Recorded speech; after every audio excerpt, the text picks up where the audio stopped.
What's going on, guys? Welcome to this week's meal prep. It's gonna be a keto meal prep. I've gotten a lot of comments about doing a keto meal prep. I've also worked with many people who have done a keto meal prep and just had great success with it. So if you're interested in following a keto meal prep, I highly recommend this video, not just because it's my video, but because I create, I think, some of the best meal prep videos on YouTube. You can dispute me if you like, but I think they're pretty good. For this meal prep, I'm also doing the hard copies like I have done for a few other videos, where it's a printout. It's got all the groceries, the cooking utensils, the cooking instructions, the macro breakdown, when to eat the meals. So it will cost just a few dollars, but these meal preps, when I do that printout and all that type of stuff, I think it really helps. I mean, I like the printout, so when I go to the grocery store, I can just mark stuff off the list.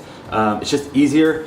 But yeah, these take so much longer. I do have to charge kind of for it, but all the instructions and all that type of stuff, you could just watch this video and you could do it. But again, if you want the hard copy and you want to support me doing more of these videos, which it really helps and I really appreciate it, see the link in the description and I really appreciate it. But enough with that.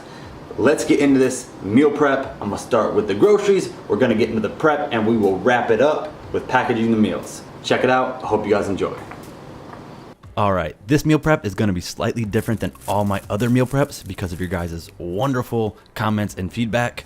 I think I've got something you're really going to like. There's actually going to be two variations of the meal plan you could follow. One of the meal plans is going to be around 22 to 2300 calories, and that's what you're going to see in this video. And the other meal plan is going to be about 1600 to 1700 calories. The groceries, the cooking instructions, all of that are essentially the same for both plans, except when it comes to weighing out the food, the measurements will vary slightly. And don't worry, when it comes to weighing out the food, I will put indicators on the screen so you know exactly how much to put in each container or weigh out for each item to follow the plan that you would like. Now that we have that out of the way, let's start cooking. So I'm gonna fill the sink up with cool water, just enough to cover the salmon so I can thaw them out because they are frozen, they need to thaw. And this should only take about an hour or two. So while those are thawing, I'm gonna start prepping the vegetables. So I got my cutting board here. I'm gonna start rinsing and then dicing up some of the vegetables that are gonna be in this meal plan.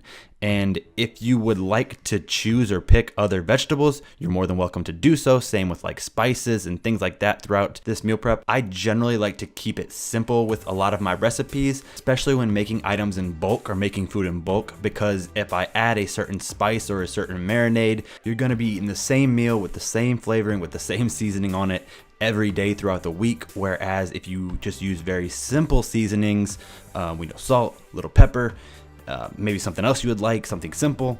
Then when it comes time to eat the meal or reheat the meal, and I know I'm getting ahead of myself, but you can then add additional spices, sauces, marinades, which can completely change the meal. So just keep that in mind when you make these types of meals and you notice why I'm making them so simple. It's because later I can change up the meal's flavoring, which then gives me a little bit more variety. Just wanted to share that little tip. But anyways, now I'm actually cutting up a red onion, and this red onion is going to be used in the taco salad. And I'm really just trying to dice this up into smaller bite-sized pieces. And then I'm going to move on to the next vegetable. This cutting board is really nice because it has these little like pull out compartments.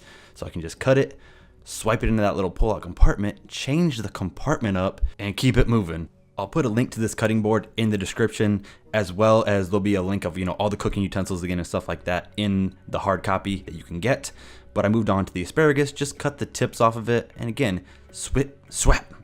I don't know the right sound effect, but yeah, I'm just swapping out the compartments again real quick, moving on to the next vegetable. We got some tomatoes here, and I think what I'm gonna do is shut this voiceover down for right now while I cut these vegetables up, because that's all I'm doing is cutting the vegetables up. You guys can see it, and plus, I'll probably just start to ramble while I cut these up, and nobody wants to listen to that.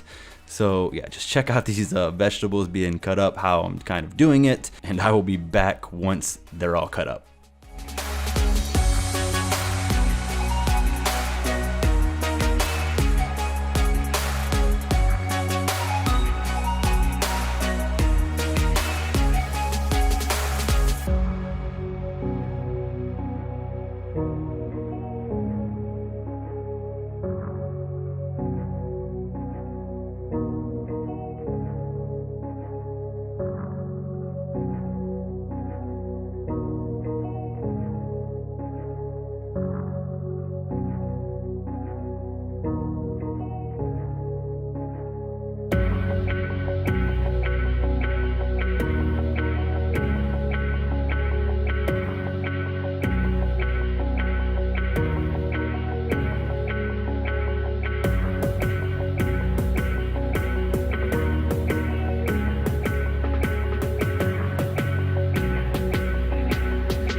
And I'm back, just as I'm finishing up the broccoli.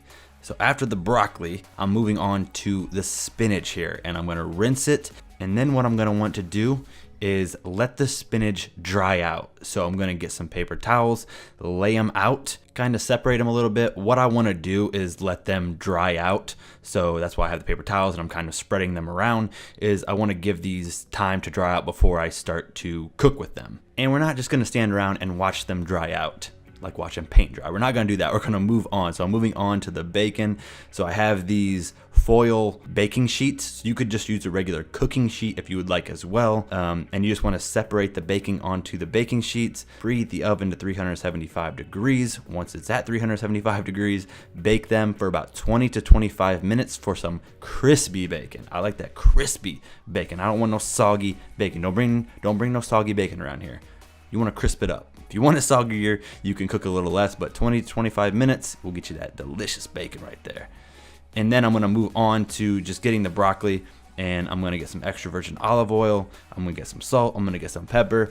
And since the oven is already preheated to 375 degrees, I can then just pop these right in the oven. So a lot of times when I prep, I kind of do it in a certain way that I can maximize my time, I guess, or get the most done in the least amount of time. So the asparagus is gonna cook for the same amount of time as the broccoli. So I'm gonna put this in the oven the same time I put the broccoli in the oven. So again, extra virgin olive oil, salt and pepper. And yes, I am counting the salt and pepper into all of my, or not salt and pepper, the extra virgin olive oil into all the macros. And those are gonna bake for about 14 to 18 minutes.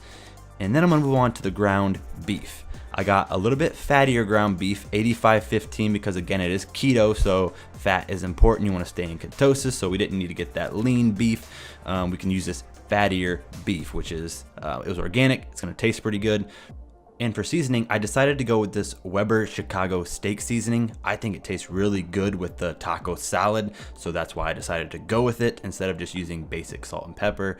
But that's gonna cook for about 10 to 12 minutes, and you just want to make sure there's no pink on the, pink in any of the pieces when it's done. And then I'm going to strain it, but instead of straining it right down the drain, I'm going to strain it into that little bowl, because you don't want to pour grease right down the drain.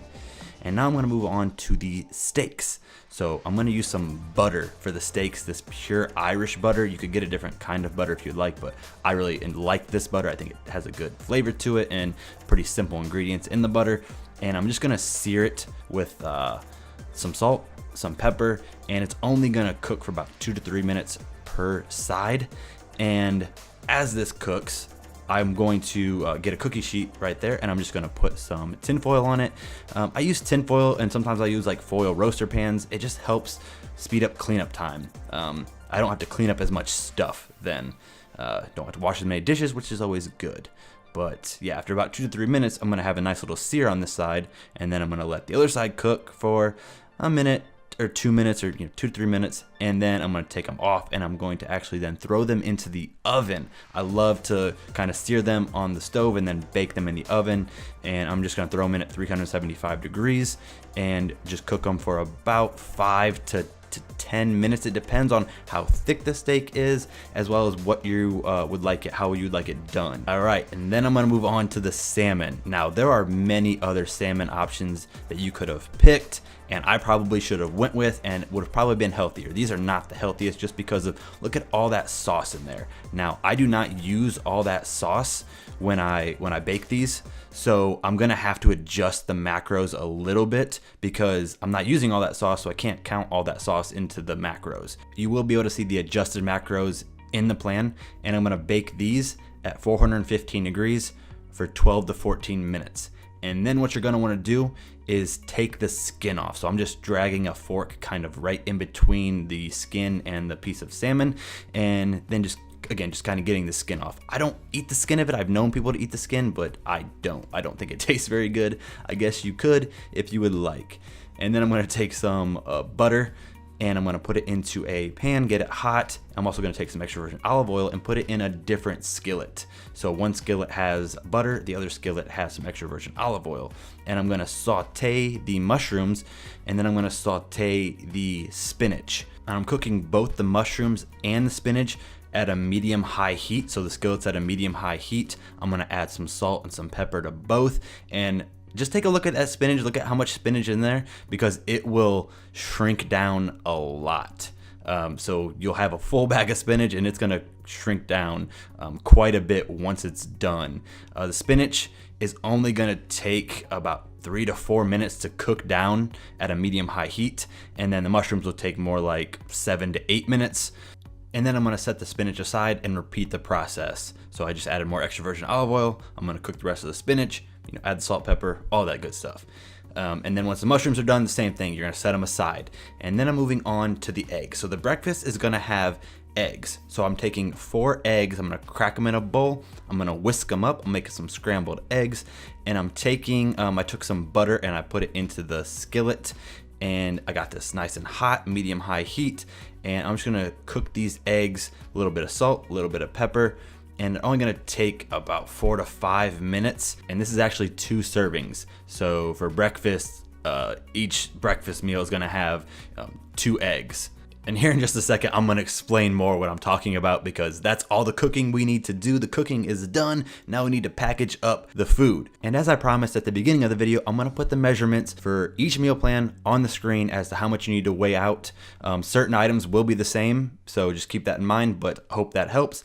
And with the eggs, I'm actually only weighing out 2 days worth, or making 2 meals of the breakfast, because I don't like making eggs for more than a couple days. So that's the only reason I did it this way. But at the end of the video, I actually show that I have 2 more containers that just have 2 eggs in it and have the rest of the food items. And again, in the hard copy meal plans, I lay out all of this, and I kind of explain certain things as to why I did it the way that I did it. So if you want that hard copy download, and you want to show me some love, and you want to just support this channel, support me doing more of these videos, I would appreciate it. Check out the link. And now let me get back to more of the voiceover of the actual prep. So with this cheese, this is gonna be a difference in each plan. So one of the meal plans is getting 1/4 of a cup, and the other plan is gonna get half of that. So 1/8 of a cup. Again, that's indicated on the screen, but I just wanted to make that clear. So same thing with this taco salad. The taco salad for this 2,300 calorie plan is gonna get about 3.5 to 4 ounces of the beef. And for the lower calorie plan, it's gonna get about 2.8 to 3 ounces of the beef. The rest of the vegetables stay the same though. So the tomato is gonna be the same, the avocado, the lettuce, the red onion, and that's gonna be the same. And as I'm doing this, let me take some time to kind of go through a couple other things. So how I kind of weigh the food out and calculate macros. So I use MyFitnessPal to calculate the macros, and I almost always weigh my food cooked versus raw. So the cooked weight of food versus the raw weight is gonna vary a little bit on the serving size. So I use cooked weights in MyFitnessPal to factor the macros as well as the calories. It would be the best practice, I suppose, to do everything raw, but that means you'd have to divide out each piece of ground beef into 4 ounces and then cook it on its own. Same with everything else. So that can become very tedious, but you can always use, MyFitnessPal and try to use cooked weights. You do have to sometimes verify that the food is accurate, because anybody with an account can log in there and create food items and share it with the public. So they could really screw you over and screw your macros up by just adding in random incorrect food items. Another cool thing about MyFitnessPal is it'll actually let you scan in the food item. So on each item of food, right, you have the barcode, and you can use your phone to scan that barcode, and MyFitnessPal will pull up the item closest to it. So then you can also verify the macros that way. And if you want to follow me on MyFitnessPal, you can do that at Waterjug Fitness. And I believe when you do that, it'll actually show you like what I'm eating and stuff. But enough of that, back to the plan. And the cheese is something that's gonna vary for each plan right here, right? So one's getting 1/4 of a cup, the other's getting 1/8 of a cup. And then I'm just using that lime over the avocado because that helps keep the avocado fresh. And for the salmon meal, I'm doing 3.5 ounces of the salmon for one of the meals, and the other lower calorie one would be getting the about 3 ounces of salmon. And then for the asparagus, I'm going with about 8 to 10 stalks of asparagus. And then I'm gonna weigh out about 3.8 to 4 ounces of the steak. This meal is also gonna have 1/2 cup of broccoli. And when it comes to the extra virgin olive oil that I use for cooking, as well as the butter used for cooking, those are also gonna be factored into the day's total of macros that you're gonna find in the plan. So those are factored in, and you'll see them. And now moving on to the snacks. So this is a full day. We're making all the stuff for the entire day. So I need to rinse the rinse the fruit that I got, and I'm just gonna rinse it off. I'm gonna put them in bowls. You could go with different fruit if you would like. I just went with berries because they're typically lower in carbs and they have some fiber. Now, blueberries are a bit higher in the carbs, so you could go with a different fruit there. Maybe just go with blackberries, raspberries, and strawberries, but not a huge deal. And I hope the on-screen, guide or kind of measurements as to what should be going in each container or being weighed out, depending on the plan that you're following, is making sense. I tried to be as clear as possible because sometimes I don't talk about each thing being weighed out. But anyways, along with fruit, another one of the snacks is going to be 32 grams or 2 tablespoons of peanut butter, and then 28 grams or 28 almonds. And I got these lightly salted almonds, and that's basically it. Now there were a couple items not shown, like a cheese stick, some almond milk that also go into like the snacks, MCT oil, which is really helpful for following a keto meal prep, is taking MCT oil, and then a protein shake. So I still like to have a protein shake after a workout to refuel. So I have that as well. That is gonna all be laid out day by day, meal by meal, in that hard copy meal plan in the description, but you'll also see it here in just a few seconds. But that's really gonna wrap up this meal plan. I really hope you guys found it helpful. I hope you guys enjoyed it. Let me know what you guys think. Leave comments, feedbacks. If you'd like to show me a little more love, a little more support, check out that link in the description. Get yourself a copy of the meal plan. I really appreciate it. But until next time, keep chasing those goals, and I'm out.